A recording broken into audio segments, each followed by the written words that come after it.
Hey guys, this is our third lesson for our AMP devotionals. We're in Psalms chapter 3 today. We're going to look at a couple of difficult words, again, words that you might not know to start off with. There's only a few in this chapter that I particularly looked at. The first one is in verse 2. The word is Selah. You actually see it a couple of times at the end of a number of the verses. And the word actually means stop and think about what's being said. It's a way for David to say, hey, listen, take a minute, just reread over what I just wrote, think about it, don't just read through it quick. It's really important. The second is in verse 3. He says, my shield. This isn't God actually transforming himself into a real shield for David. David's saying that God is his protector. And then the last one is in verse 5. It's the word sustained, and it's actually the word that means to give strength. So what is the main purpose of this chapter that we're reading today? Again, as the last two chapters that we read, the last two lessons that we've done, this was also written by David, King David at the time.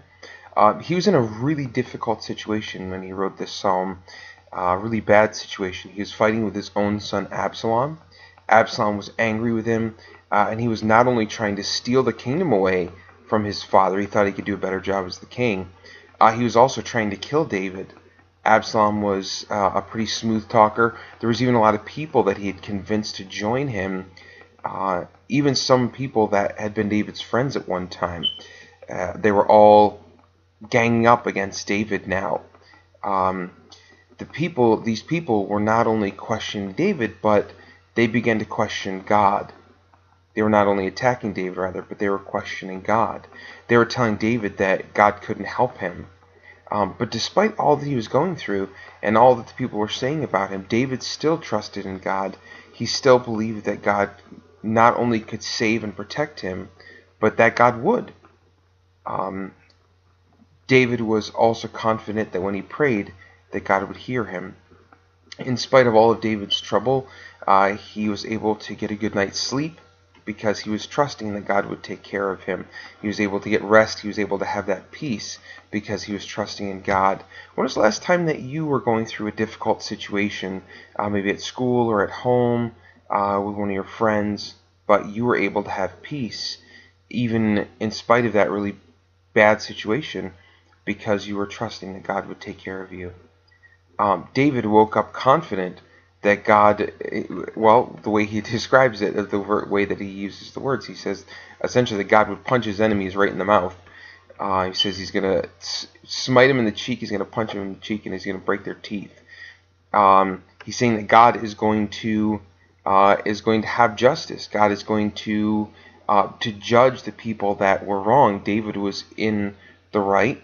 He hadn't done anything wrong, but his son was still trying to take his kingdom away, which was wrong. And David said, listen, I can have peace because I know that God is going to judge those that do wrong. God is going to judge my enemies that are attacking me. He ends this chapter, this song, by pointing out that salvation, not just eternal salvation, but also salvation from not having peace, that comes from God. And that God blesses his people. God blesses those that trust in him and follow him. That doesn't mean that if you know and trust God, you'll never have difficult circumstances. I mean, David did. He was right in the middle of those difficult circumstances. But that means that you can have peace even through those difficult times because you're trusting in God. So when was the last time you were in a difficult situation? Again, maybe at home, you're having trouble with your parents. You were accused of doing something, they thought that you did something that you didn't actually do. Maybe you got in trouble at school for doing something for something that you didn't actually do wrong. Or maybe it's just major tests that you have coming up. Maybe it's trouble with your friends, someone spreading lies about you.